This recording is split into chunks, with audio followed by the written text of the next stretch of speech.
Mercedes-Benz. Yeah. That's it. 2.8 litres, that's all power it's got. 2.8? Yep. Oh, it's quite small. Yep. And you're just running that on gas? Yeah, pure gas. Now, how many gears has this thing got? 16. 16. So what is that, a 4? No, it's got a 4-speed crawler box. Yeah. Which we're not even using. Right. And 4-speed in low. Yep. And 4-speed in high. Yeah. These 4-point harnesses are great. Yeah. You don't get thrown out of your chair, you don't have to hang on. They're actually 5, there's another one under the Oh, there is a 5-point, yeah. So do you have arguments with your wife as to where you're allowed to drive it? Nah. I just don't tell her the whole truth.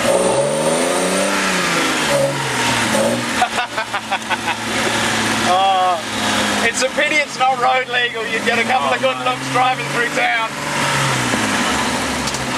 Yesterday when I was bringing it home on the trailer, there's a couple of young blokes in a Hilux 4-wheel drive. Yeah. And you can see their eyes just bugging out of their head, you know. They sit there going, I don't feel like much of a man anymore. Nah.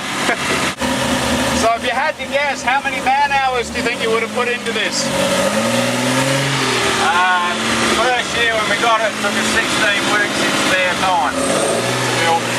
Far out. Crikey. That was just 4-wheel drive, no lockers. No lockers. See, with this gearbox, that lever there, Yep. it's forward reverse. So I've got. Oh, you can use all the gears going backwards. Yeah.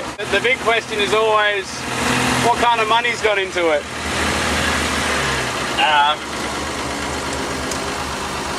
Not as much as some. There's tough trucks we're competing against. Yep. Which would be $200,000. I believe that. Yeah. You know? Realistically, this one most probably owes me, not counting time, just in parts and tyres and all the rest of it, maybe 30 grand. 30 grand. Still cheap for a 4-wheel drive. Better than going out and buying a Land Cruiser. Yep. Yep. Well, the first year in Tough Trucks, there was a Land Cruiser's 100 series come over from WA, and he put 100 grand into it. Far out. And we beat him by 10 or 12 positions. Yeah. Oh, it's a different ball game. The funniest thing, the first year we were there, in the mud pit, we got the blame for digging a big hole. The hole was there, we just made it bigger. You made it hard for everyone else. Yeah. And then the next morning we were on a stage called the Devil's Marbles, and we're lining up to start, and all these young blokes are going, burn the piece of German crap, burn it, yeah. Right?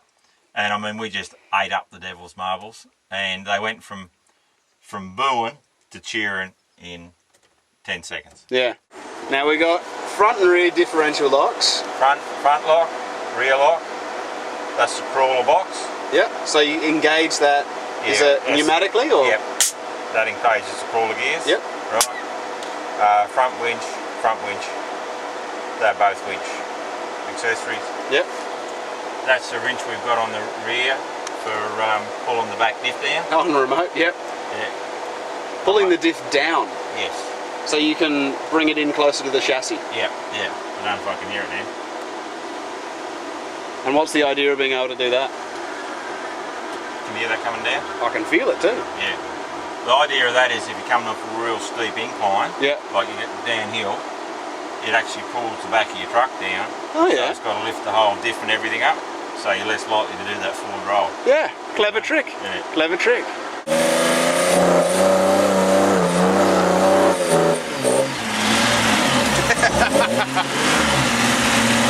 Oh. It's not exactly the most mechanic-friendly work area, is it? No. At least your electronics are easy to get to, but you'd want to know which wire was which, wouldn't you? Yeah, we wanted that simple. We wanted it as simple as possible, and that's what the auto electrician came up with. I think you've achieved that. A couple of times we forgot to turn the thermo fans on. Ooh. And there's been water coming out of that overflow bottle, Yeah. just bubbling. Turn the fans on 2-3 minutes, it's back down to temperature. These aren't our comp tyres. We've got a set of 42-inch comp tyres. See, one of the differences with the Unimogs is, see the tail shaft? Yep, it's huge. You can't see one. It's internal. It's internal, right? And so the front tail shaft is the same, right? And your front diff is connected directly to your gearbox. So if you hit something really, really hard... And it's got a big fat brace on it as well. Yeah, yep. Oh, yep, there you go. Yeah. So there's the front diff melting. Far out. It's all very over-engineered, isn't it? Oh, unbelievably so. 98,000 of them built. 98,000. Incredible amount, right? Yeah, it's a lot. And they're built for the military, like NATO. Not only was there that many built, there was spares built for that many. Yeah. So you can buy, you just got to find it, you can buy practically anything for this brand new. Brand new. New old stock. From 1960s. Yep. And it's never been used. Yeah, Never stuff been used. that never was, Never been used or Still been in crates. fully reconditioned. Yeah. There's not a lot of bells and whistles, really. No. It's fairly simple. Get the job done. Yep. Boof, what would you describe your ute as? What I describe it, policeman said it was a Kenworth ute. A Kenworth ute. That's it. Didn't Just- know what it was. So Just have a bit of a look inside here. Yeah. This is ridiculous. This is my favourite edition. And it's the retractable airline. Yep.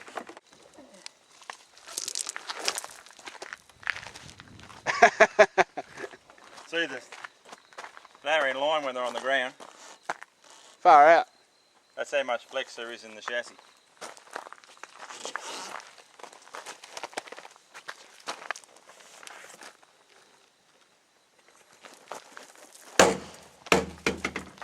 No, I'm not going to drive it through there, Alan.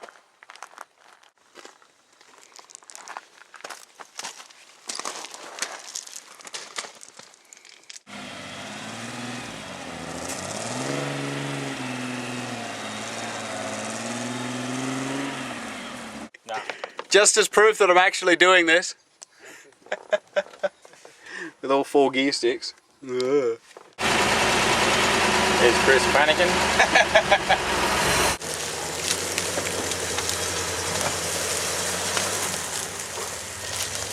Right, flick your back rear locker in. That one, yep. You might as well flick them both in. You're needing to get through there.